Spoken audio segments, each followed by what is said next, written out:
नमस्कार दोस्तों, स्वागत है आपका संस्कृत यूनिवर्स में। और आज हम देखने वाले हैं महाकवि अश्वघोष का सामान्य परिचय।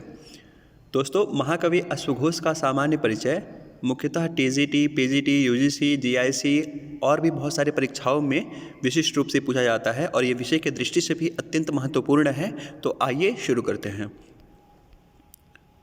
दोस्तों, महाकवि अश्वघोष का जन्म समय प्रथम शताब्दी ईस्वी था और इनका जो जन्म स्थान है वो साकेत अयोध्या में उत्तर प्रदेश में स्थित है।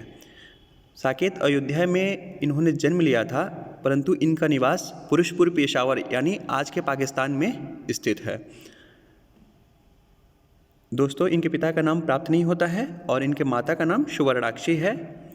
अश्वघोष जाति से एक ब्राह्मण थे और कतिपय जगहों पर पार्श्व को इनका गुरु माना जाता है, परंतु इनके जो दीक्षा गुरु थे उनका नाम पुण्यस है।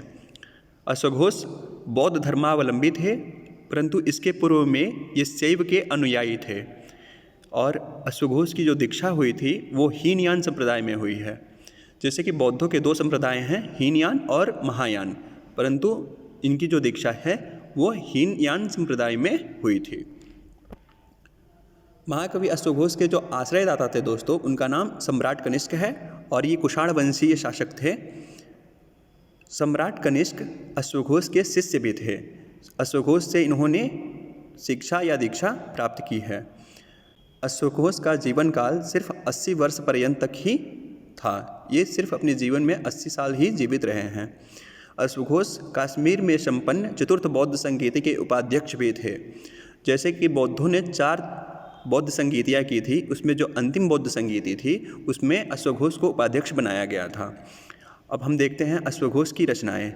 अश्वघोष ने 4 ग्रंथ लिखे, जिसमें सबसे पहला है बुद्धचरितम। ये बहुत ही महत्वपूर्ण ग्रंथ है और यूजीसी नेट ज़ारफ में लगा भी हुआ है। देखते हैं, बुद्धचरितम महाकाव्य है और इसमें 28 सर्ग है और संस्कृत में अपूर्ण ग्रंथ प्राप्त होता है।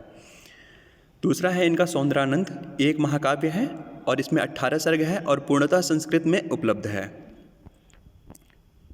दोस्तों, इनका जो तीसरा ग्रंथ है वो है सारीपुत्र प्रकरणम। ये एक रूपक है और इसमें 9 अंक हैं और ये अंशतः ही प्राप्त होता है। फिर से इनका जो एक और ग्रंथ है राष्ट्रपाल नाटक, ये गेय नाटक है और ये चीनी भाषा में उपलब्ध है। आगे देखते हैं इनकी काव्य शैली के बारे में। इन्होंने अपने ग्रंथ में सबसे ज़्यादा जो अलंकार प्रयोग किया है उसका नाम उपमा है और ये उनका प्रिय अलंकार भी है। अश्वघोष ने अपने ग्रंथ में जो रीतियों का प्रयोग किया है उसमें वैदर्भी रीति सर्वश्रेष्ठ रीति है और उन्होंने वैदर्भी रीति का सर्वाधिक प्रयोग किया है। अश्वघोष के जो छंद रचना है, छंद रचना में उन्होंने अनुष्टुप छंद को बहुत ही अधिक मान्यता दी है। उन्होंने अपने ग्रंथों में अनुष्टुप छंद का बहुत ही अत्यधिक प्रयोग किया है। अब हम महाकवि अश्वघोष के उपाधियों के बारे में देख लेते हैं। महाकवि अश्वघोष की जो उपाधि थी उसमें सर्वप्रथम उनकी उपाधि है आर्यभदंत की, दूसरी उनकी उपाधि है महावादी की और तीसरी उनकी उपाधि है महावक्ता और चौथी है राष्ट्रपाल। ये रहा महाकवि अश्वघोष का सामान्य परिचय। धन्यवाद दोस्तों।